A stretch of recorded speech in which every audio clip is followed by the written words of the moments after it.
Welcome to PR current affair. आज है 27 दिसंबर। 27 दिसंबर से जितने भी करंट अफेयर के क्वेश्चन बनते हैं आप उन्हें याद कीजिए और एक दिन में एक छोटा सा टारगेट बनाइए जिसको आप अचीव कीजिए। तो चलते हैं हम पहले क्वेश्चन की ओर। भारतीय सॉफ्टबॉल महिला महासंघ की अध्यक्ष कौन बनी है? तो इसका सही आंसर है नीतल नारंग। अब हम देखेंगे जो इंडिया की सॉफ्टबॉल एसोसिएशन है उसमें स्थापना कब हुई थी। उसकी स्थापना हुई थी 21 नवंबर 1961 को। इसके अध्यक्ष कौन है? नीतल नारंग। अब सेक्रेटरी कौन है इसकी? LR मौर्य। अब इसके CEO कौन है? प्रवीण ओनकर। अब नेक्स्ट क्वेश्चन में चलते हैं।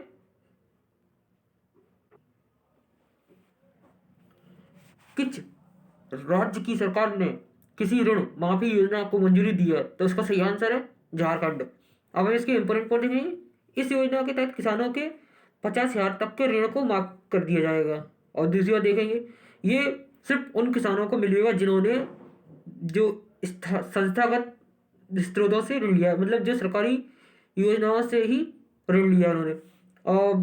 और किसानों की आर्थिक स्थिति को अधिक मजबूत करने के लिए झारखंड की सरकार ने किसी ऋण माफी योजना को मंजूरी दी है। अब देखेंगे झारखंड के इंपोर्टेंट पॉइंट। झारखंड की राजधानी क्या है? रांची। मुख्यमंत्री कौन है? हेमंत सोरेन। और ये झारखंड मुक्ति मोर्चा पार्टी के।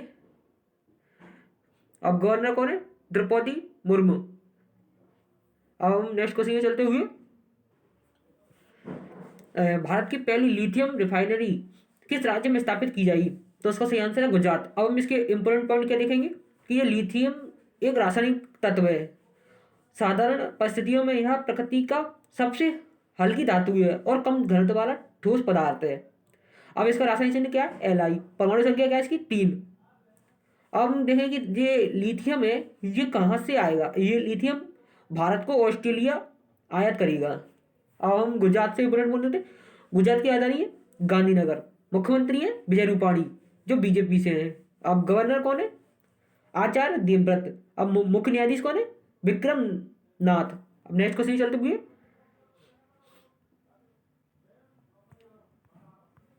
देखते हैं। नॉर्थ उड़ीसा यूनिवर्सिटी का नाम बदलकर किसके नाम पर रखा गया है? तो इसका सही आंसर है श्री रामचंद्र भंजदेव। अब इंपोर्टेंट पॉइंट देखेंगे इसका। उड़ीसा सरकार ने उत्तर उड़ीसा विश्वविद्यालय का नाम बदल दिया है और राज्य सरकार ने नॉर्थ उड़ीसा यूनिवर्सिटी का नाम बदलकर मयूरभंज के महाराजा श्री राम भंज देव के नाम पर रखा है। अब हम उड़ीसा का इंपोर्टेंट, उड़ीसा की राजधानी क्या है? भुवनेश्वर। मुख्यमंत्री नवीन पटनायक, ये बीजू जनता पार्टी के हैं। अब गवर्नर कौन है? गणेशी लाल। मुख्य न्यायाधीश कौन है? JS मुरलीधर। अब नेक्स्ट क्वेश्चन चलते हुए,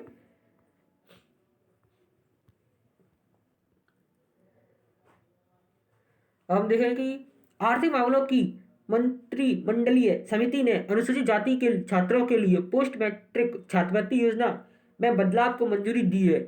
इसमें कितने सरकार इसमें केंद्र सरकार और राज्य का नया वित्त पोषण अनुपात क्या हुआ?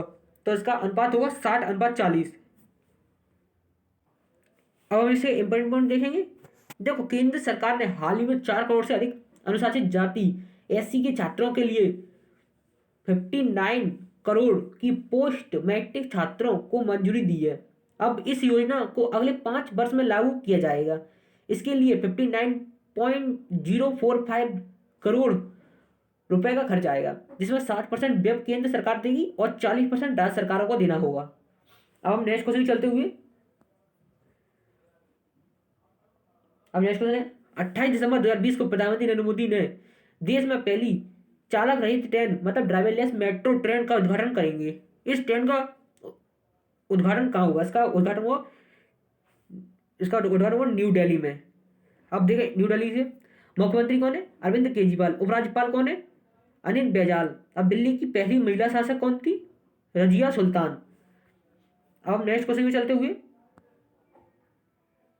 देखें, बिजली द्वारा जारी रिपोर्ट 2020 के अनुसार टॉप 100 बैंक की वित्तीय सेवाओं और बीमा BFSI कंपनियों में कौन शीर्ष पर रहा है? तो इसका सही आंसर हैगा HDFC बैंक। अब हम HDFC बैंक से पढ़ देखें, जो देखो जैसे कि देखें बिजली द्वारा BFSI मूवीज और शोकर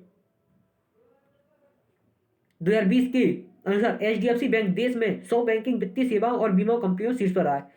अब देखिए कोरोना वायरस के बीच एचडीएफसी बैंक ने अपने ग्राहकों को सेवा, मुद्रा प्रबंधन एवं नवीन पेशकशों के कारण शीर्ष पर स्थान प्राप्त किया। देखिए इसके जो 3 बैंक है, पहला, दूसरा, तीसरा। पहले पे तो एचडीएफसी है, ये तो आपको पता है। दूसरा आईसीआईसी बैंक है। तीसरा भारतीय स्टेट मतलब एसबीआई। अब देखिए हम एचडीएफसी बैंक का फुल फॉर्म क्या है? Housing development finance corporation. अब इसकी स्थापना हुई थी 1994 में। मुख्यालय कहाँ है इसका? मुंबई, महाराष्ट्र में। अध्यक्ष कौन है? सीएम वासुदेव। एमडी सीईओ कौन है? शशिधर जगदीशन। और इसकी टैगलाइन क्या है? We understand your world. अब इसको नेक्स्ट क्वेश्चन चलते हुए 2021 में होने वाला 16वां भारतीय यूरोपीय संघ शिखर सम्मेलन किस देश में आयोजित होगा? तो इसका सही आंसर है पुर्तगाल। अब हम पुर्तगाल के बड़े पॉइंट देखें। पुर्तगाल यूरोप महाद्वीप में स्थित है। अब इसकी राजधानी है लिस्बन। अब इसकी करेंसी है यूरो। अब प्रधानमंत्री है एंटिनो कोस्टा। अब नेक्स्ट क्वेश्चन चलते हुए अब देखें नेशनल फुटबॉल लीग एनबीए में खेलने वाले भारत के पहले बास्केटबॉल खिलाड़ी सतनाम सिंह भामरा पर डोपिंग के कारण कितने साल के लिए प्रतिबंध लगा है? तो उनमें 2 साल के लिए प्रतिबंध लगा है। अब देखेंगे हम एनबीए मतलब नेशनल बास्केटबॉल एसोसिएशन, स्थापना 6 जून 1946, मुख्यालय न्यूयॉर्क। अब इसके इंपॉर्टेंट पॉइंट देखेंगे हम बास्केटबॉल से। देखो नेशनल बास्केटबॉल लीग एनबीए में खेलने वाले भारतीय के पहले बास्केटबॉल खिलाड़ी सतनाम सिंह भामरा पर डोपिंग के कारण 2 साल का प्रतिबंध लगा है। वे पिछले साल नवंबर में डोपिंग परीक्षण में विफल रहे, जिसके बाद उन्हें राष्ट्रीय डोपिंग रोधी एजेंसी एनएडीए ने उन्हें अस्थायी रूप से निलंबित कर दिया। नाडा की तरफ से गया प्रतिबंध 19 नवंबर 2019 से लागू होगा और 18 नवंबर 2021 को खत्म होगा। अब नेक्स्ट क्वेश्चन में चलते हुए अब देखते हैं लॉ ऑफ सर्वाइवल पुस्तक लॉन्च हुई है। यह किसने लिखी है? ये लिखी है क्रिस्टेन स्मिथ ने। अब हम नेक्स्ट क्वेश्चन को चलते हुए देखेंगे कि 2021 में global media and film summit की मेजबानी कौन करेगा? तो इसका सही आंसर है भारत। ये मैंने आपको कुछ दिन पहले भी क्वेश्चन बताया था, पर ये इतना इंपॉर्टेंट क्वेश्चन है कि बार बार रिपीट हो रहा है। देखो भारत सरकार ने तेल आयात बिल के साथ साथ वाहनों के उत्सर्जन को कम करने के लिए किस प्रकार के ईंधन का प्रस्ताव किया है? तो इसमें E20। अब देखें E20 क्या होता है। देखो भारत सरकार ने ऑटोमोबाइल ईंधन के रूप में अपनाने के साथ ही तेल आयात बिल के साथ वाहनों को उत्सर्जन कम करने के उद्देश्य से E20 बिल का प्रस्ताव पास किया। ये ठीक है। अब E20 बिल क्या होता है? अब यह वाहनों में इस्तेमाल होने वाला ईंधन है। इसका सबसे बड़ा लाभ यह है कि यह वाहनों से होने वाले उत्सर्जन में कमी करता है। जब वाहन से प्रदूषण निकलता है उसमें कम होता है। इससे प्रदूषण कम होगा क्योंकि यह E20 ईंधन इसमें 20% एथेनॉल और ग्लिसरीन मतलब क्या होता है? पेट्रोल का मिश्रण है।